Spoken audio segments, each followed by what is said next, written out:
So in the earlier video, we have seen the things which were introduction to the centrifugal pump, and you must recall that the centrifugal pump and centrifugal compressor both will have same working, just the working fluid is changed from water to air or any gas.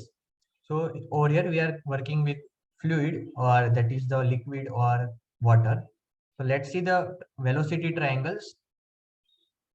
So the fluid was entering axially inwards and it is going to leave outwards. So this is the schematic you must remember when a centrifugal word comes into your mind or when you read that.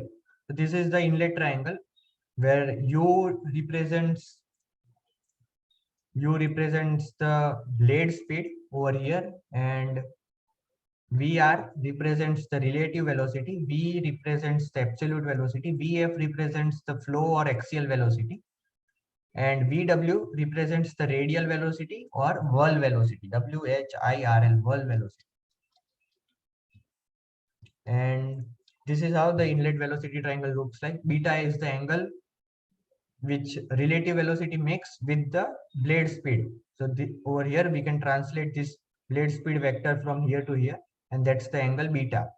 And similarly, alpha is the angle over here, which is V, the absolute velocity makes with the blade speed.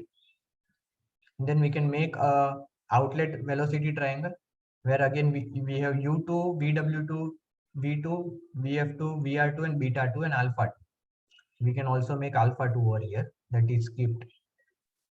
But you must remember how the velocity triangles look like, and all the problems or solution numerical problems can be solved just by using numeric velocity triangle. So now let's get to more important thing, which is the work done by the hydraulic pump or the centrifugal pump in this case, or which is the head imparted to the fluid by the pump. So head imparted to fluid means energy transferred to by rotor or impeller. So head is energy by the weight m dot g is equal to VW2 U2 minus VW1 U1 by G. This comes from Euler's equation, which is very basic to everyone. Okay, so the maximum head in this equation will happen when VW1 or U1 is 0. So we will want VW1 to be 0. So there is no pre-whirl given. Pre-whirl velocity is 0, or whirl velocity at the inlet is 0. And in that case, the Francis turbine equation comes back to us in terms of centrifugal pump also.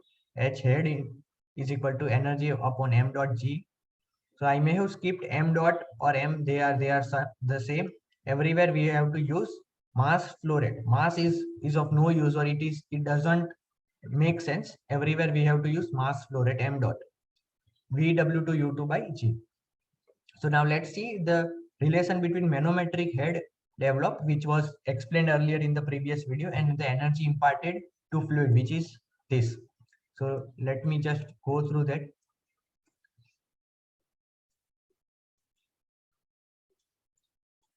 So earlier in the introduction to general pumping system, we have manometric head equation developed. So the same equation will be used over here to get a relation between them.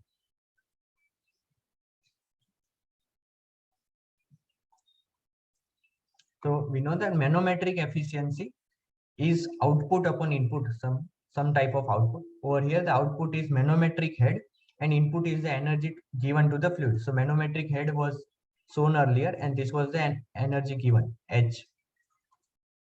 So manometric head is manometric head upon VW2 U2 by G, or GH is upon VW2 U2. That is defined as manometric efficiency. The overall efficiency is given by overall output upon overall input. So overall output is rho Q GH, that is the final head of the fluid, and input is the shaft power input we are giving, electrical input maybe. Electrical input should not come. This is a fluid machine, so only mechanical input should be taken into consideration.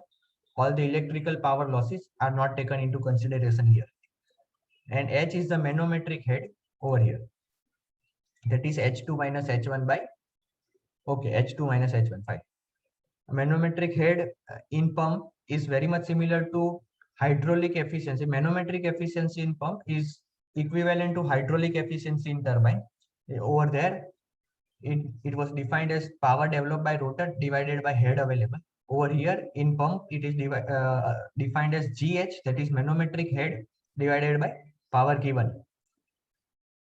And mechanical efficiency takes into consideration the losses which are happening in the shaft or in the runner.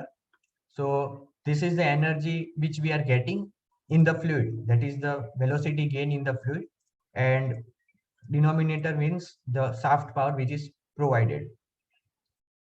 So this uh, initial power is converted to rho q vw to u2 in the rotor, and whatever loss are there, they are taken into account in mechanical efficiency, while the changes from rho q vw to u2 to rho q gh, that they are the losses in the fluid piping system everywhere, and they are taken into account into this manometric efficiency.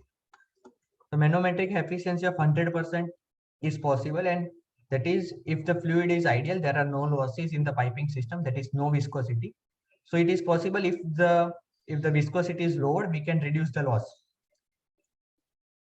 But hydraulic efficiency, which was equivalent to manometric in pump, hydraulic efficiency in turbine, they cannot be 100% because energy is lost at tail race, which cannot be zero.